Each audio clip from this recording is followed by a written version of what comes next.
Welcome to Loaded and Rolling. I'm your host, Thomas Watson. Trying something new today. I'm back from vacation, was there for a week, and wanted to get rid of the traditional monologue and cold open and try something a little more organic. And so, especially for this episode, one of the biggest things is small fleets competing against large ones, competition. And if you've been in a large fleet like I have, it can kind of feel a little unfair. So especially in technology in the TMS space, there's a lot more stuff come online to help give fleets an advantage. And so that's one of the cool things that we're going to be talking about today.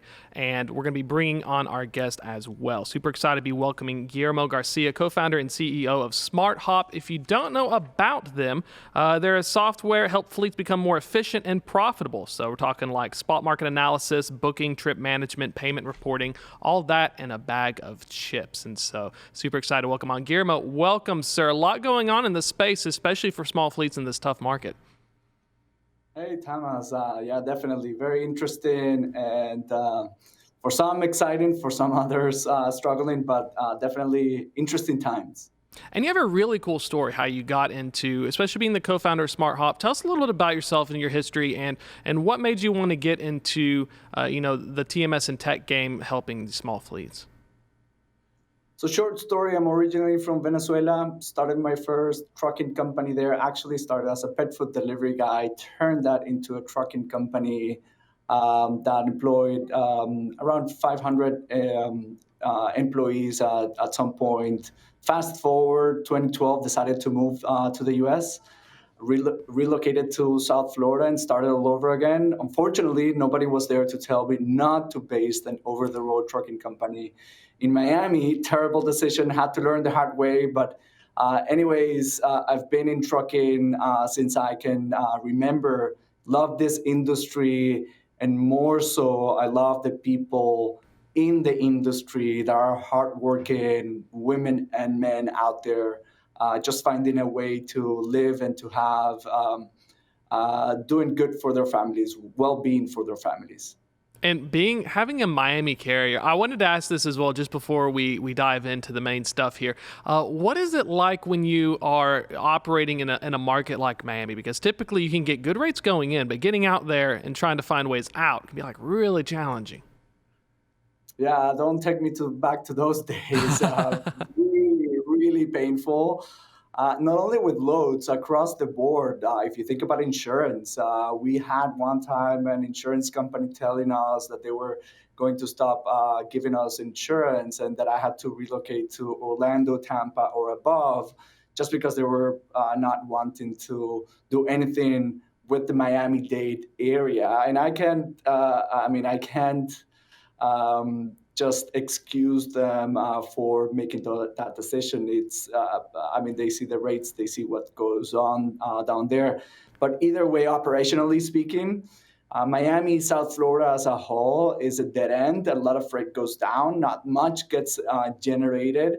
And so you are always battling with this idea that you need to really make a lot of money coming down, because in most of the times you will have to dead haul to Savannah, maybe Tampa or above, just to start getting the pain of the loads that you need. And starting a fleet from scratch and now starting, Smarthop is a company providing the technology. What were some of the things starting out, being a carrier, being in Florida, what were some of the things you wish that you had that kind of helped influence you as you helped found and now manage Smarthop? So I started from scratch. The first big reality check. I didn't have any records on the DOT. Venezuela is pretty much irrelevant for the DOT for insurance. So I actually started under FedEx. That was the only way that I could get myself into trucking here in the U.S. And once I had some time, once I had some experience and record, I was able to jump into my actual authority. And so really I started from having one truck I was not driving that truck, so I was actually dispatching that truck, and so was doing things very manually. And I was relying on maybe 5, 6 brokers that I started to make a relationship with. At that time, I also choose to go and have DAT as a marketplace to get more loads as well. So it was pretty me with a computer, DAT, and a phone, calling every morning Craig from CH Robinson. He was based at that time in Chicago, and say, hey, Craig, what do you have? CH Robinson has a lot of volume, going into the load boards. But at the end of the day, brokers care for their business, and that's how it should be. Do brokers really have the right incentives, or are they aligned with what you need? Not necessarily, not every time. And so you end up making decisions based on what some brokers or some people might recommend. You don't have tools. You end up using some information that is out there, but at the end of the day, the US marketing, we were focused on over the road. So, how could you analyze a load that is going from Atlanta outbound, right? I mean, how can you analyze the entire US? And you end up in making this like manual filters to say, you know what, typically this area is not good to go out of. Typically, this other area doesn't seem to have good freight coming in or coming out. And you start missing out on the opportunities because you're not basing your decisions in real time information. You're not basing your decisions with the right tools. And they're so fragmented, and you have so many levels of vendors or type of companies out there that at the end of the day, that's what happens to most of the people out there, that decisions are being made on quote unquote experience. I've been in this market for many years, so I know that Colorado is always bad. Don't take your trucks to Colorado because it's always bad. And that ends up being your Achilles heel when you compete with others, specifically with large carriers. That's such a great point because even when you're trying to pick loads. So I worked at U.S. Express. I did truckload network design for 2,500 OTR trucks, and it's such a different environment when you're thinking, I'm taking 50 loads per week. I have contracted freight, drop trailer, and I'm basically churning valves. It's almost like fluidity. You know, trucks will get bottlenecked. But smaller fleets, you don't get access to any of that. So you're making a decision, and it's like, well, I never go to this part of Colorado. I'm never going to go up to Idaho. But maybe you should have because the data's not there. Like, I think you have a great point. It's when you're a small carrier, and from your experiences, is that one of the biggest challenges is compared to a large one is even picking where to go? Because a large carrier normally has contracted freight, so they're thinking, what should I prune versus someone starting out? Yeah, you know what? I will take it one step back on what you're saying. That you're definitely spot on, but I think it begins with understanding ROI. It begins with understanding that you need to invest for you to be able to do better, and changing the mindset of investment that will return versus everything is an expense. A load board is an expense, and this tool is an expense, and the other thing is an expense. Rather, what should I invest money, time, and resources that will actually impact my business? And so, uh, given the scale and the size of enterprise companies at all levels, they have the luxury to spend money, and they understand that for them to like really make accurate decisions, for them to be able to have that level of knowledge and capabilities, they need to invest in those type of tools. And I'm not saying which one is better than the other. I'm just saying that depending on how your operation runs, if you're mainly in the spot market, then what does it make your business more successful, and what do you need in order to make your business successful? And on one side is investments in tools. On the other side is investment in relationships. You talked about contracted, dedicated. I'm a firm believer that a small trucking company should not rely 100% on the spot market. It's not sustainable. It's very volatile. When the markets are good, yes, you're making a lot of money, and probably you're making more money on each lane compared to the dedicated or to the contract. But it's cyclical. This industry is cyclical, and that will come down. Either you provision really well, and again, it goes back to investment. You made a lot of money when things were good, when times were good. Now you need to provision and invest because tough moments are going to come. And I think it's about mindset. It's about how you think about your business, how you think about investing for your business to be successful in the long run, and not necessarily on a load per load basis. Because if you think about your business on how much money do I get in this specific load, and how much money am I going to lose in this specific lane, and you're not seeing the big picture, then that's where at the end of that period, call it a week, call it a month, call it a quarter, that's where trouble comes in. And that's the biggest thing I've noticed. I got more exposure to talking with smaller fleets, mom and pops, coming from a large carrier. I came from a startup where they started with one truck and they're up to 130 now.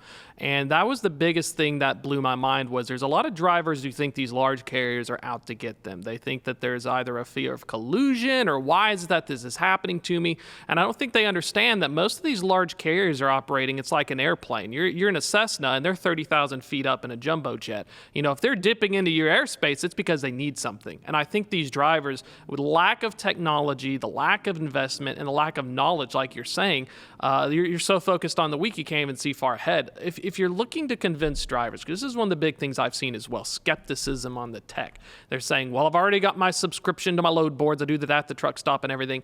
How do you overcome that barrier? Because I even struggled when we were starting out at AI Fleet. We were offering drivers like 4 to 6 a week or something to just test this automated software. And they're like, no, I can pick better. And I was like, it just went through 2 million OD pairs in 60 seconds. I promise you, it'll help you out. And they're like, nope, I can do a better job. I know in my head.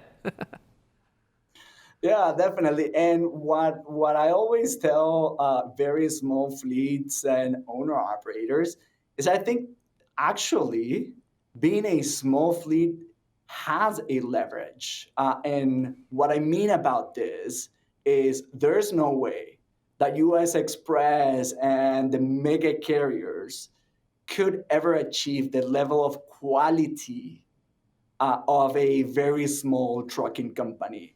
It just happens to be that if you're small, if you have 10, 5, 20 trucks, you're so into your business that probably your leverage would be that you get on time, that you're on top of your trucks, that when you meet and greet people on the pickup and the delivery, you're going to be way, way better than a company that has 2,000 drivers. How can you manage quality in 2,000 drivers? And I think that's part of the success, aside from CapEx, that's part of the success of FedEx, right? Having small fleets that care about their fleets, that care about their trucks, that know that their business and their families rely on that. And I think that's actually a big, big plus.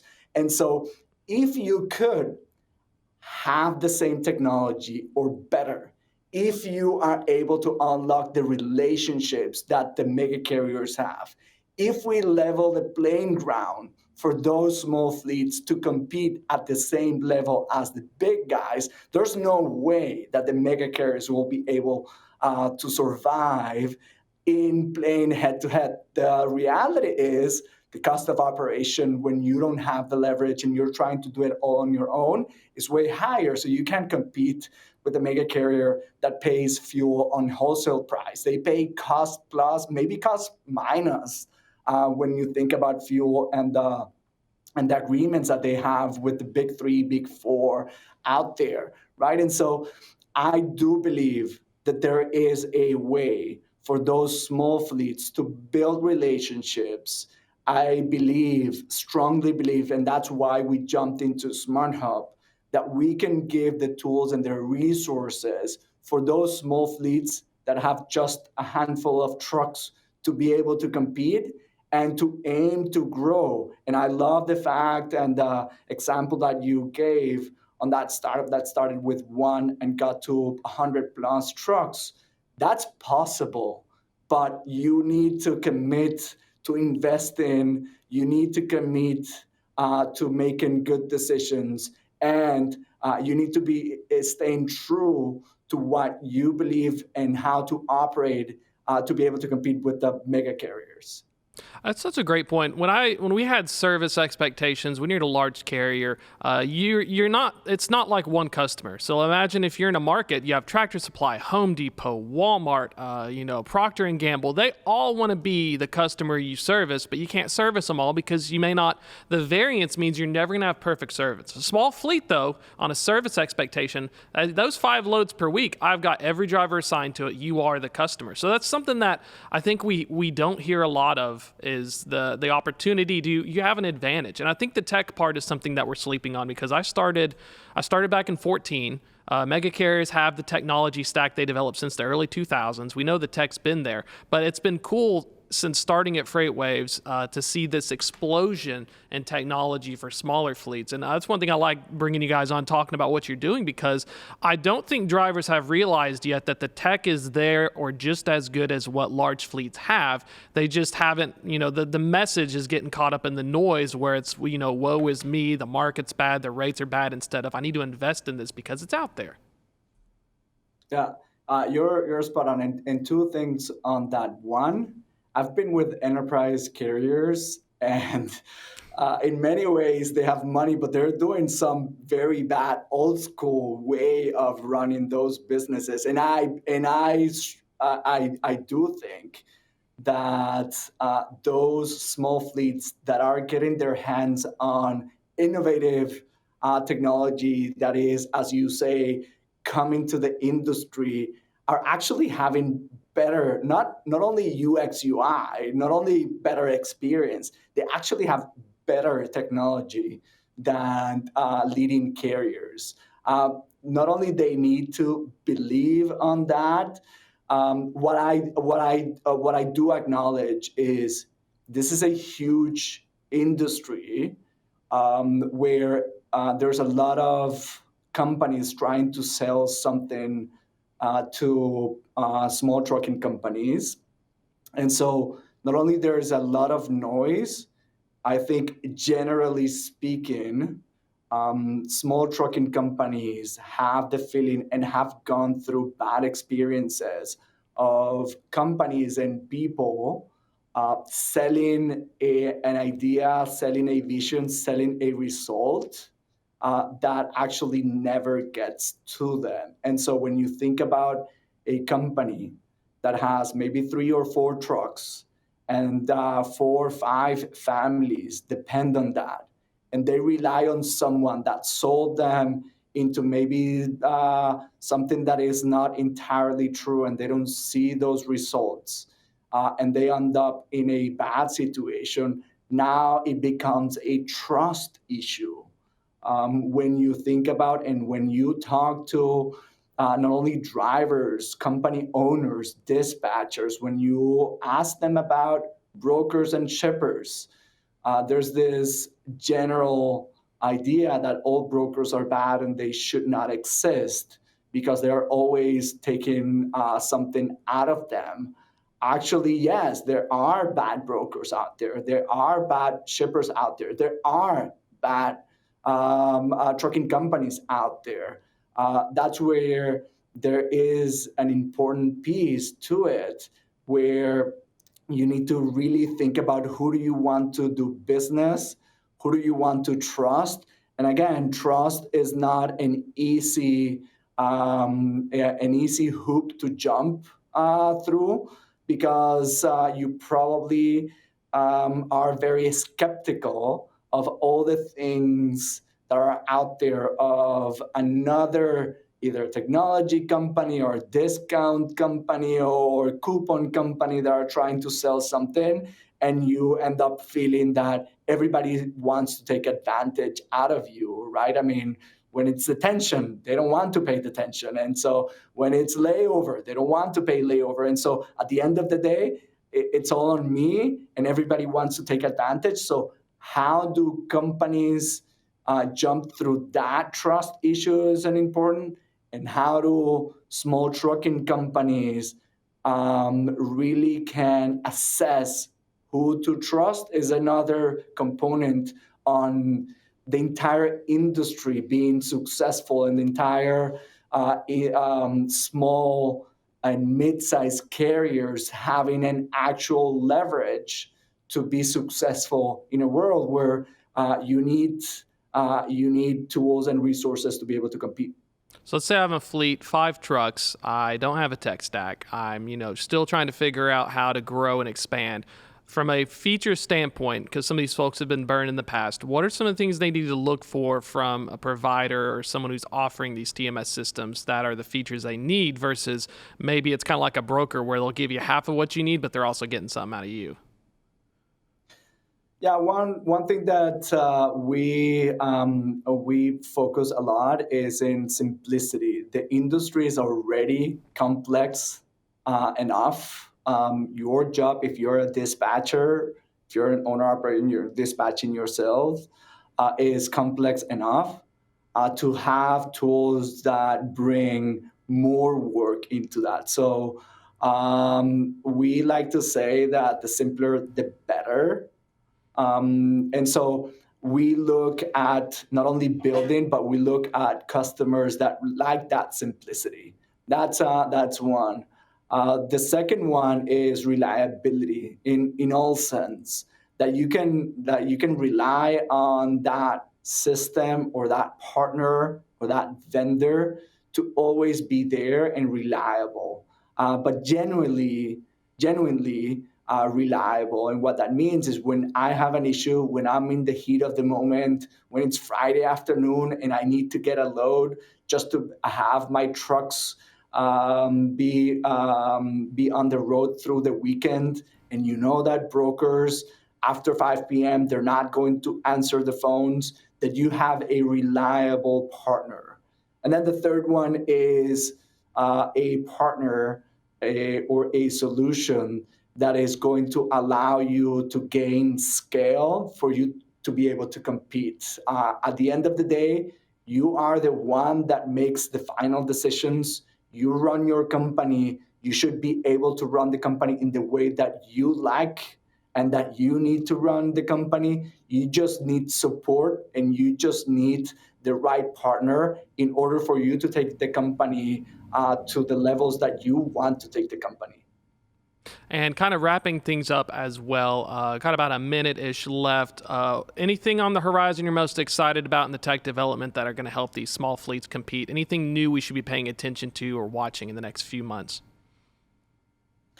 Yeah, I think there's a bunch of things happening in the ecosystem, but what I'm most excited about is that interconnection between operations and payments.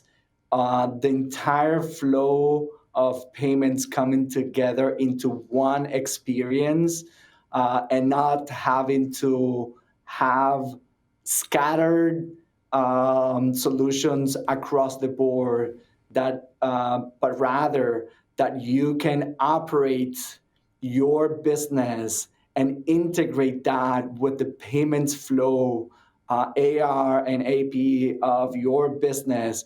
That's what gets me really excited. And there's a big developments around fintech as a whole, but the interconnection between payments, and operations is really, really exciting. Super exciting. 20 seconds left. Folks want to learn more about Smarthop. Get in touch. What's the best way to find out?